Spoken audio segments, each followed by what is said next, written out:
Hello again and welcome back to English Today. And this is DVD 19 and the second DVD of your advanced level. And in this DVD, we'll start with another 2 episodes of our story, That's Life. And then after, we'll look at our special TV programs. There'll be a discussion about winning the lottery. And then, in the cookery section, we'll learn how to make preserves. To follow, in the grammar section, we'll look at the language we use for making arrangements with people. And then we'll study some special question forms. So, I hope you have fun.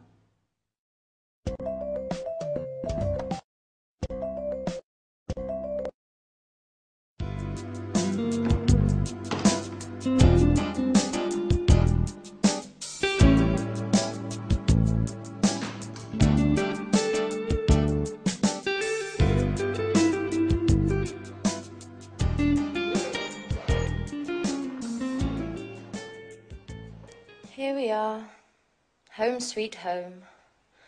I would have preferred to stay away just a little bit longer. Oh my God, look at the mess. Look at this place, and look at the dust. Oh, I don't even know where I'm going to begin. Oh, calm down, Anne. One thing at a time. Let's just have a look at the post to start with. Electricity bill, heating bill, telephone bill. I can't believe there are only bills to pay. I'll open them later. Coming home from holidays, stressful enough as it is. Oh, here's a letter from Sharon. Let's see what she has to say. I'll tidy up later.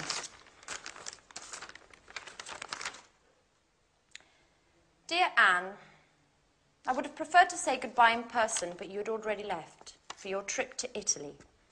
Speaking of which, did you enjoy yourself? Unfortunately, things between me and Jack just haven't worked out. Maybe we rushed everything. Maybe memories with Peter were still too fresh. I don't know. Anyway, living together just became impossible. After thinking about things long and hard, I decided to accept my boss's offer to transfer to Amsterdam, to take charge of the new museum opening. It's a great city.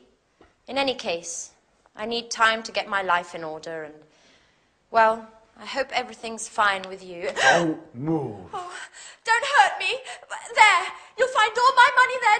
Just take it and leave. Relax, please. Anne. It's me, Jack. Oh, Jack. Jack. Are you crazy? You scared me half to death. And how did you get in here? Well, I might be living next door, but I still have these. So I can surprise you from time to time. Jack, you'll never change. I was reading a letter from Sharon explaining why she left. If you don't mind, Anne, I'd rather not talk about that. What about you and your Mr. Perfection, Nick? How are you? Well, I realized that things weren't all as perfect as he wanted me to believe, and in any case, if you don't mind, I'd rather not talk about it. Absolutely. Let bygones be bygones. What about a drink to celebrate your homecoming? No, Jack. I've just arrived and I need to unpack and just take a look at the place. It's a disaster area. No, the first thing I want to do is get things tidied up. Where did you get this? Isn't it marvelous? My grandmother gave it to me. It's fantastic. Well, if you want to get tidied up, you'd better start right away. It'll take you a month to clean this. I know. And you say I'll never change. And do you ever think about anything besides cleaning? No, guys. You should get engaged to a Hoover. Anyway, no excuses. Come on, go, get ready. Can you manage to be ready by 7?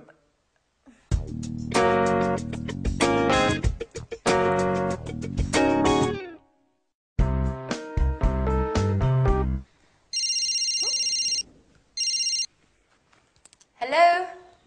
Alice! Hi! Yes,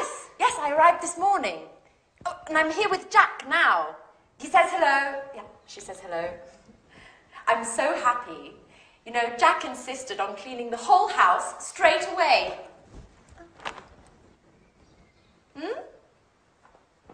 What? What telegram? No, I haven't received anything. What? But tonight? Alice? What? No, yes, Alice, but you should have given me some advance notice. Okay. Yes, fine. I'll see you at the airport at 9. What do you mean at the airport? What did Alice have to say? She's arriving tonight at 9 o'clock. For good. And she's bringing a surprise. Wow. Well, that is good news. What, together again? All for one for all? Isn't that great, Anne? Yep. Fantastic. What's the matter? Why the sad face? Nothing. Well, it's just that I was just thinking about the poor house. I don't even want to start to imagine what a mess I'm going to have in here with you two. Oh!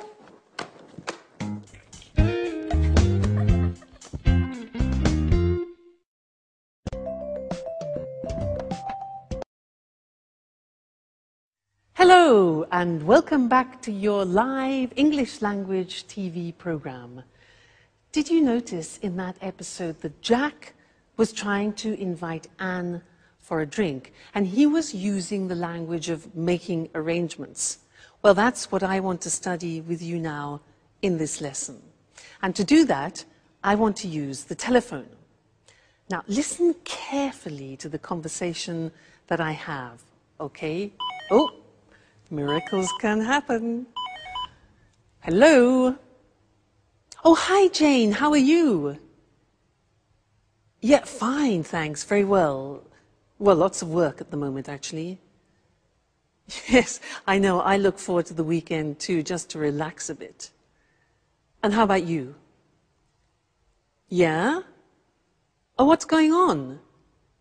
Oh, that sounds interesting. When? Friday. Oh, no, not Friday. I've got a concert. Yeah, I got a ticket to a concert on Friday. I can't make it. Well, what about Saturday? What are you up to on Saturday? Oh, really? Sounds interesting. Anyone I know? Oh, really? I haven't seen him for ages. Yes, I'd love to. Okay, well, what sort of time? Yeah, all right. Well, if you want, I can give you a lift. Yeah?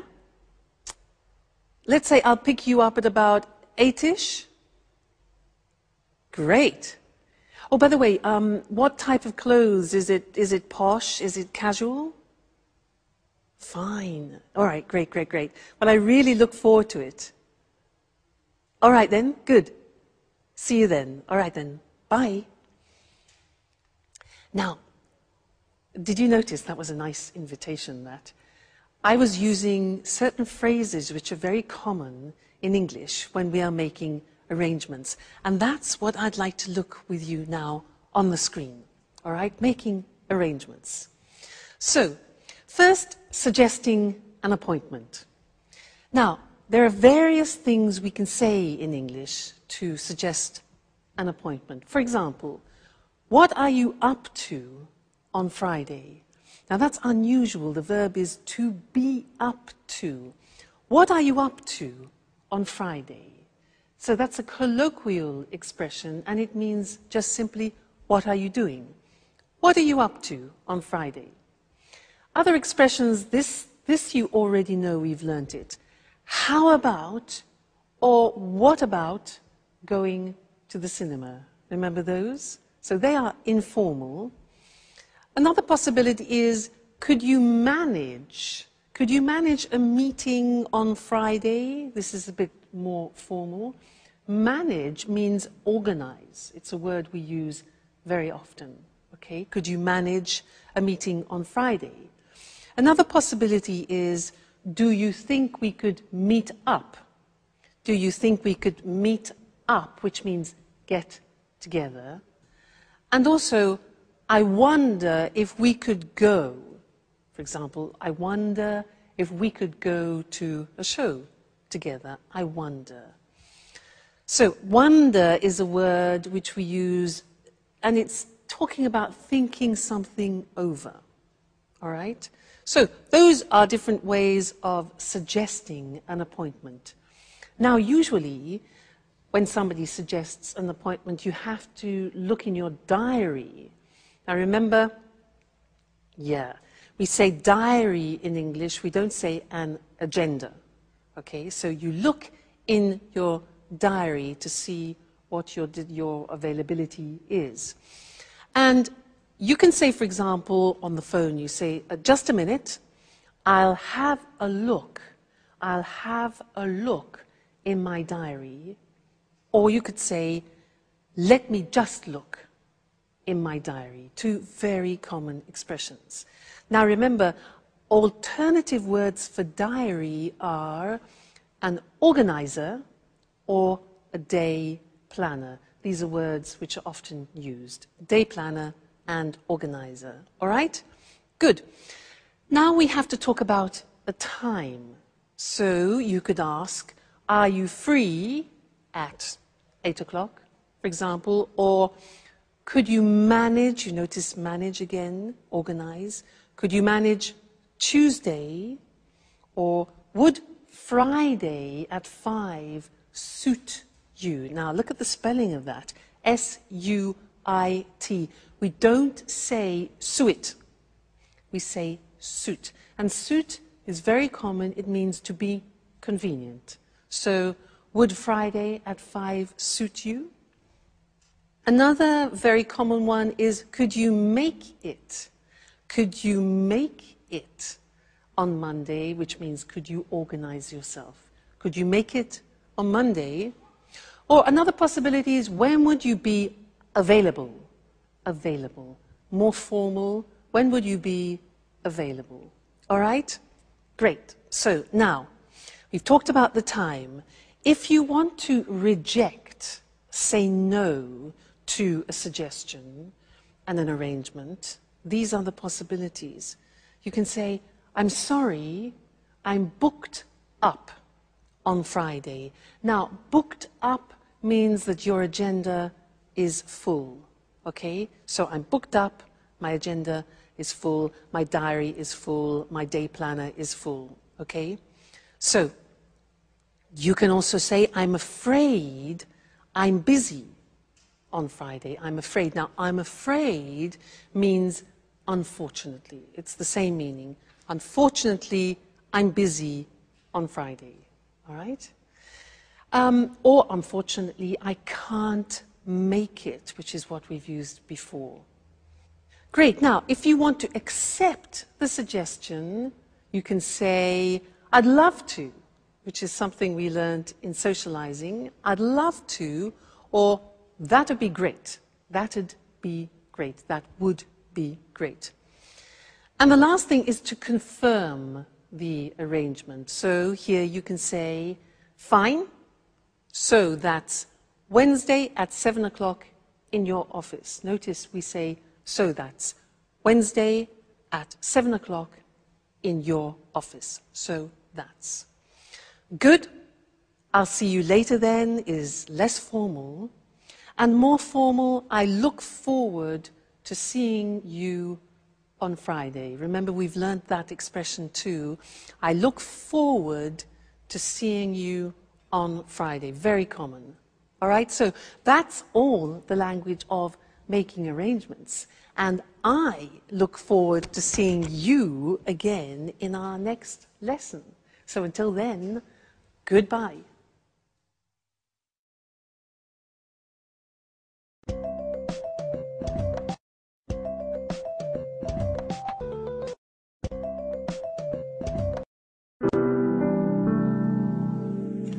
I just don't understand, Alice.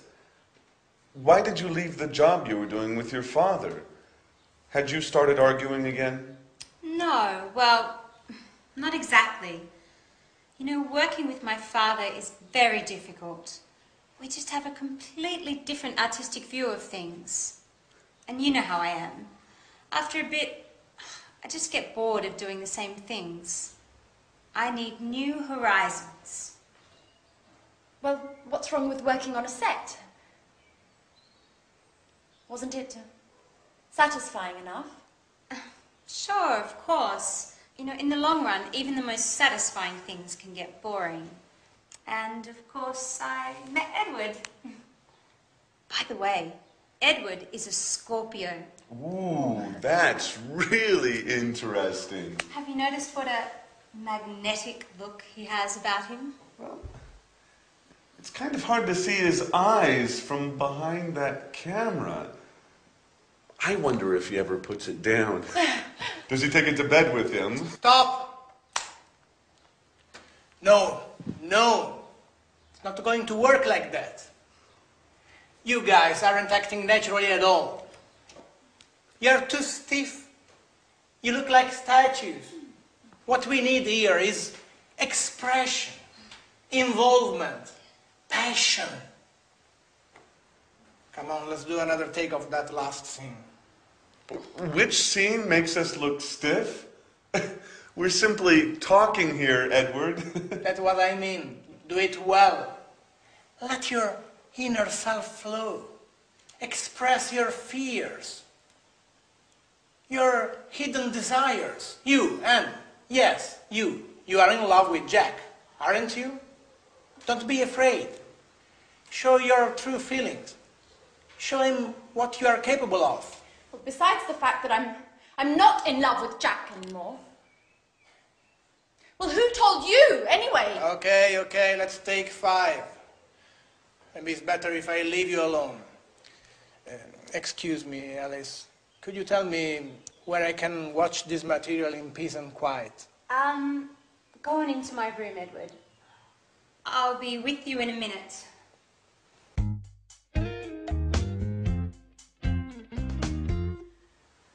Okay, Alice. Could you tell me what the hell you said to him? Just the truth. When Edward told me about his love of reality shows, I jokingly told him he had to meet you guys because life in this house was more exciting than a soap opera.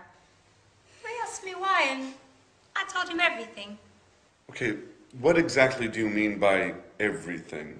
Well, about you and Peter and how you fought over Sharon, and about Anne's unrequited love for you and how she discovered your relationship. In other words, all the emotional goings-on of recent. Oh my God, Alice. What got into you?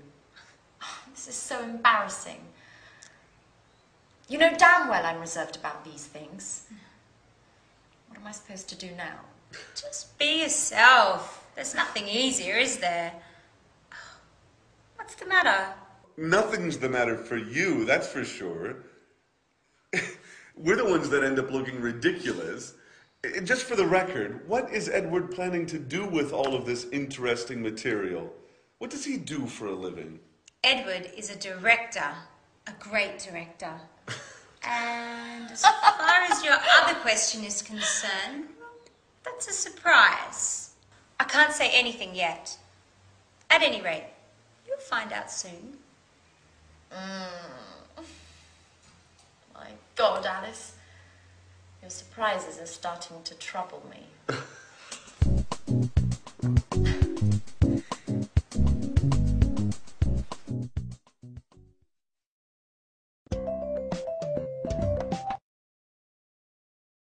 We like surprises, don't we? Now, questions. In this lesson, I want to do some revision of questions, and I want to do a quiz with you. And I want to ask you some special questions, those unusual questions in English. And I want you to try and find the correct answer by understanding the real meaning of the question. Let me give you an example. If I ask you, what's he like?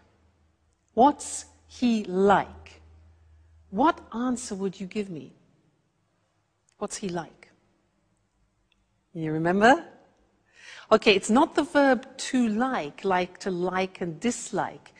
What's he like is asking about the general impression of a person. So, what's he like? An answer could be, he's lovely, he's very nice, he's kind, he's generous. All right? So that's the quiz. Are you ready? Let's move on. Now, question, what does he look like? What does he look like? Remember that? Yeah, look like is for physical appearance. So an answer could be, well, he's tall, dark, and handsome. Classic. All right, so what does he look like? Physical appearance. Next. How is he? Answer, how is he? Now that's a bit confusing because it is only asking about somebody's health. Like, how are you? So how is he? He's fine. Great, okay, he's fine. Next one. What does he do for a living? What does he do for a living? The answer? Okay, he's a doctor. He's an engineer. So that question is asking about professions. What does he do for a living? Very good. Next one. These. What's the matter? What's wrong? What's up? Okay. Yeah, there are many, many possibilities because the question means what's the problem? So what's the matter? What's wrong? What's up? You can say, I can't find my phone. All right? Good. Next one. This one, not so easy. Try and answer this. What's it about? What's it about? Yeah, okay, now we're asking about the content. It could be a book, it could be a film, for example. What's it about? An answer could be, well, it's a love story, it's about two people who fall in love, and then blah, blah, blah, blah. All right, so what's it about? Content. Next one. Which way do we go? Answer. Which way do we go? Yeah, good. It's for giving directions. So you can say, well, you go right, then you turn left, and then you carry straight on. So which way do we go? Giving directions. Fine. Next one, this one. What size do you take? What size do you take? Yeah. Now, we're talking about clothes. We're talking about shoes, for example. We don't say what number do you take, but what size? So you could say, for example, I take size 12 or I take size 42. All right, so what size do you take? Great. Next one. How long does it take? How long does it take, or how long is it going to last? 1 hour? 15 minutes? All right, so how long does it take? How long is it going to last? Is for a length of an activity. How long does it last? Strange that, yeah? Next one. This is difficult. Do you know this? If I say to you, well, what do you reckon? What do you reckon? Huh. Do you know that? It's very, very, very familiar language. Reckon is the same in English as what do you think? What do you reckon? What do you think? Good. Next one. What's it made of? What's it made of? If I show you this. What's it made of? Plastic. Right. So what's it made of is for the substance. Wood, plastic, paper, etc. All right? Okay. This one here. How do you want your steak done? How do you want your steak done? 3 possibilities in the answer. Okay, you can say well done, medium, or rare. I want my steak rare, R-A-R-E, which is like bloody. All right? And the last one, do you know this? What am I supposed to do? What am I supposed to do? Yeah, exactly. You're supposed to go to bed now. Now, this is asking for advice. It's like saying, what should I do? It's exactly the same meaning. Great. Now, you're very good, you see. With every lesson, you learn more and more, and we're really making progress. So, keep practicing, and I'll see you again in the next lesson. So, take care. Bye.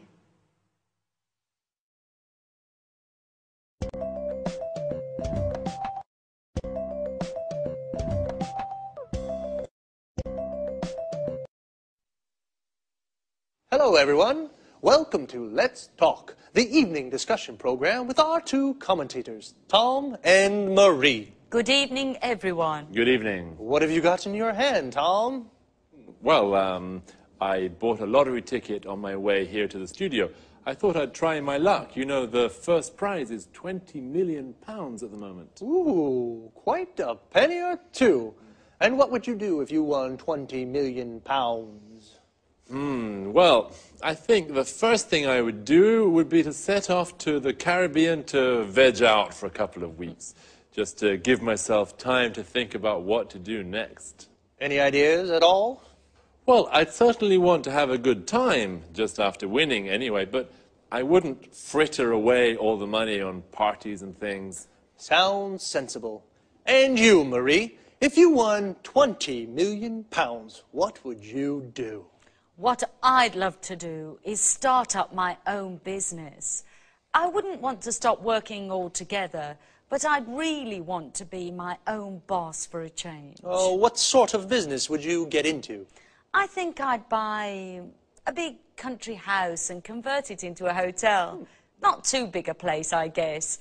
I might not have enough money. Would you give some of your winnings away? But, of course, I'd give some to my relatives, my sister anyway, and my mum and dad too. I don't know about the others. I certainly wouldn't skimp on Christmas presents anymore. Well, I'd donate some to charities, some to AIDS charities that work in Africa, and some to cancer research.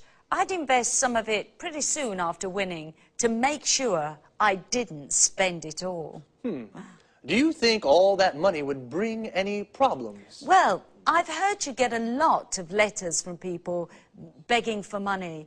I wouldn't be too keen on that. I guess you may suddenly find yourself surrounded by lots of new friends, or some old ones may show up again too. Am I being too cynical? No, Tom. I think you're right. And lots of people would try to give you advice on how to invest the money. You'd have to be really careful about who you trusted. Winning huge amounts of money can destroy people's lives if they can't handle the changes all that money brings. That's true. And aren't state lotteries just another form of taxation? An unfair, hidden form of taxation. Poorer people spend lots of money buying tickets with very little chance of winning. I don't think government should be involved in selling dreams through lotteries. Well, maybe you're right, Eric. Lotteries sell illusions. But tonight, I want to dream. Okay, Tom, keep on dreaming them. Good luck for the draw. And goodbye to you and Marie. Goodbye. Goodbye. Would you like to win £20 million? Well, think about it. And we'll see you again next time for another discussion of Let's Talk.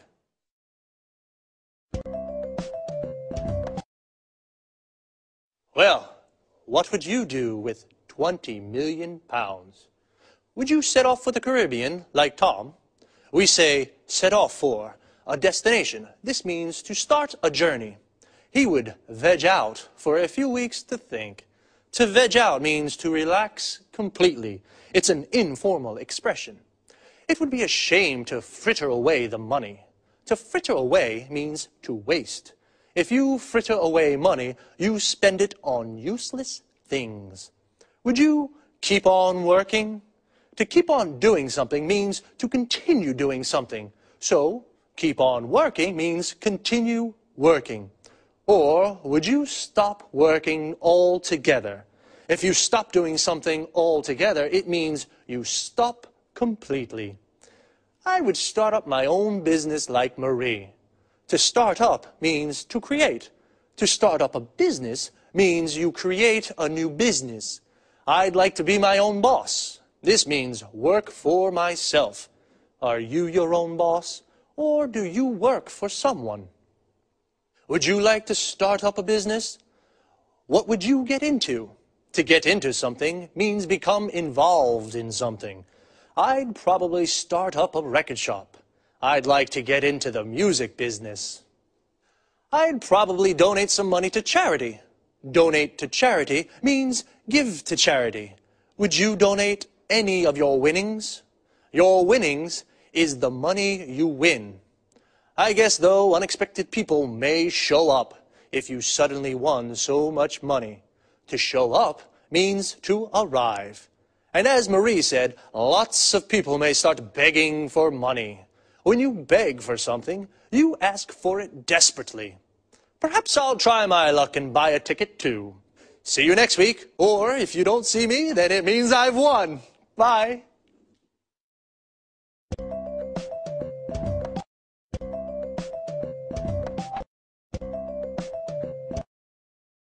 Good morning from Cooking Today. Here we are with Lisa French, our expert homemaker. How are you, Lisa? I'm fine, thanks. Hello, everybody, and welcome to my home.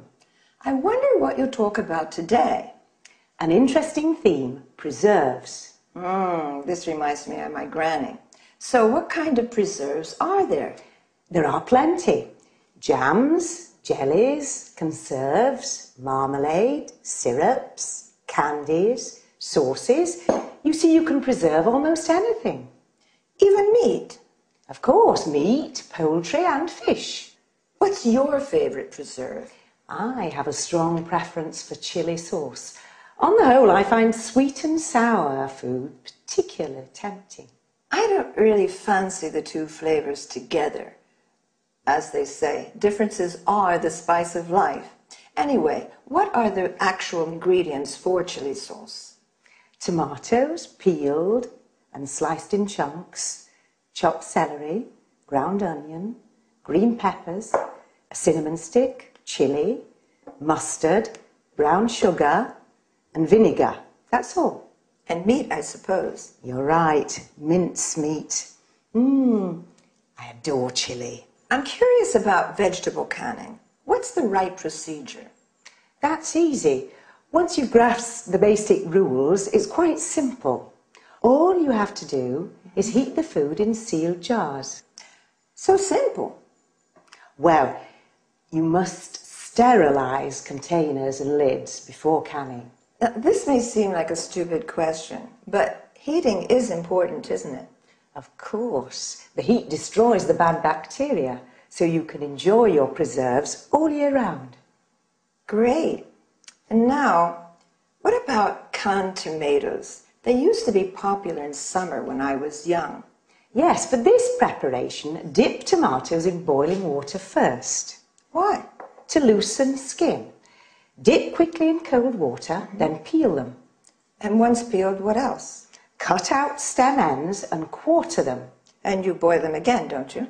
Right. First you add salt and basil. Then pack tomatoes into hot jars. Don't forget to close the lids well. Fantastic. And now, how do you make, let's see, jellies? Oh, I have a pretty good mint jelly recipe. You combine water, vinegar, mint and sugar in a large saucepan and bring to a boil. Then add fruit pectin.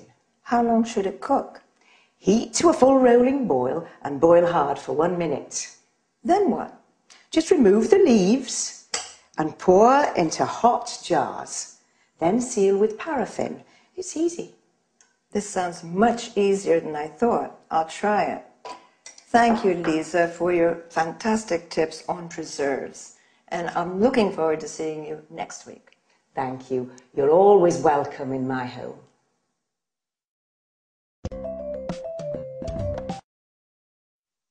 Let's look at the language of the dialogue. A preserve is one of the various methods to store food for a long time, such as canning, drying, bottling, freezing, and so on. Lisa gave examples of food preserves. Jam comes from cooking fruit with sugar. Notice that jam is also used when you're stuck in one place in a traffic jam. Jelly is food made from gelatin. Well, not only food. Even your legs can be wobbly like jelly when you're afraid. Marmalade is jam made from oranges, while conserve is jam containing large pieces of fruit. Syrup is made from fruit pulp, sugar, and water. And candy is fruit cut into small pieces and boiled with sugar and dried. In the US, candy means sweets in general. And finally, a sauce is made from fruit or vegetables boiled into a thick liquid. The adjective saucy is used to mean also impertinent person. When you make preserves, make sure you have sterilized jars and check if the lids are well sealed. Canning is also used to mean the same technique, but a can is made of metal. Lisa said that sweet and sour is her favorite flavor. This is typical of Chinese cooking, where dishes can be sweet and sharp due to the addition of vinegar. Then, talking about food preparation, Lisa used chop, which means to cut into small pieces or chunks. Slice, that is, cutting into flat pieces. Grind, which means to cut into fine powder, as with coffee and pepper. And quarter, cutting into quarters, for example, an apple or a tomato. Then, regarding boiling, we say bring to a boil, or to a full rolling boil, or boil hard. I finished for today. Look after yourselves. Bye.